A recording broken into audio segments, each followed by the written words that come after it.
আমরা যারা 1990 থেকে 2005 সালের মধ্যে জন্ম নিয়েছি, আমরা বিশেষ কোনো কিছুই ছিলাম না, তবে আমরা ভাগ্যবান ছিলাম। যখন আমরা ছোট ছিলাম, হাতগুলো আমাদের জামার ভিতরে ঢুকিয়ে রেখে বলতাম আমার হাত নাই। এক ধরনের কলম ছিল যার কালি ছিল 4 ধরনের, তার 4টা বোতামও ছিল। একসাথে টেপার চেষ্টা করতাম। আমাদের সময়কালে এক হাত সমান কলমও পাওয়া গেছে, কিন্তু আমরা সেই কলমটাকে কেটে ছোট করে আবিষ্কার করতাম। দরজার পিছনে লুকিয়ে থাকতাম, কেউ এলে চমকে দেব বলে। সে আসতে দেরি করছে বলে অধৈর্য হয়ে বের হয়ে আসতাম। রাতে হাঁটার সময় ভাবতাম আমি যেখানে যাচ্ছি চাঁদরাও আমার সাথে যাচ্ছে। আরো কত কি। কারেন্টের সুইচের 2 দিকে আঙ্গুল চেপে সুইচটাকে অন অফ করার মাঝামাঝি অবস্থানে রাখার চেষ্টা করতাম। স্কুলে যাওয়ার সময় সবাই একসাথে দৌড়াদৌড়ি করে যেতাম। ক্লাসে ঢুকতেই শুরু হয়ে যেত আমাদের খেলা, যেমন ক্রিকেট, চোর ডাকাত, বাবু পুলিশ, আরো কত কি। অনেক সময় তো স্কুলটাও ফাঁকি দিয়ে কয়েকজন বন্ধু মিলে একসাথে ঘুরতে যেতাম, আড্ডা দিতাম। 1 টাকার রঙিন বা নারিকলি আইসক্রিম খেতাম। খাওয়াই মেটাই না খেতে পারলে মনটা খারাপ হয়ে যেত।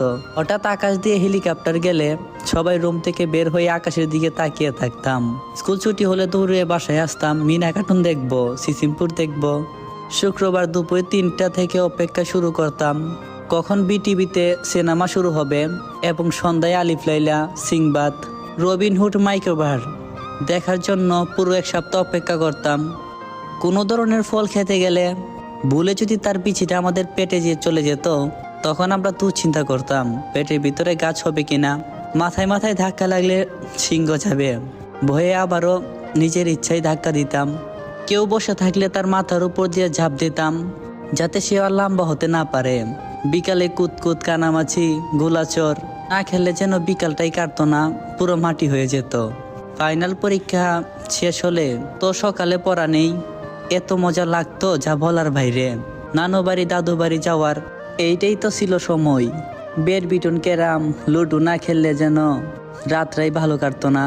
ডিসেম্বর মাস, তাও হবার শীতকাল। তা আমাদের ছোটবেলাতে তো আমরা কেয়ারফুলি ছিলাম, তবে ডিসেম্বরের 31 তারিখ যতই এগিয়ে আসতো মনের মধ্যে ভয় ততই বাড়তো, কারণ এই যে ফাইনাল রেজাল্ট দেবে। জানি আমাদের জেনারেশনের যারা এই ভিডিওটা দেখছো, নিশ্চয়ই তোমার অতীত মনে পড়ে গেছে। তোমার মুখে মুস্কি হাসি আমি দেখতে পাইছি। আর এই ভিডিওটা তোমার শৈশবের ওই বন্ধুটাকে মেনশন করো, যার সাথে কাটানো দিনগুলো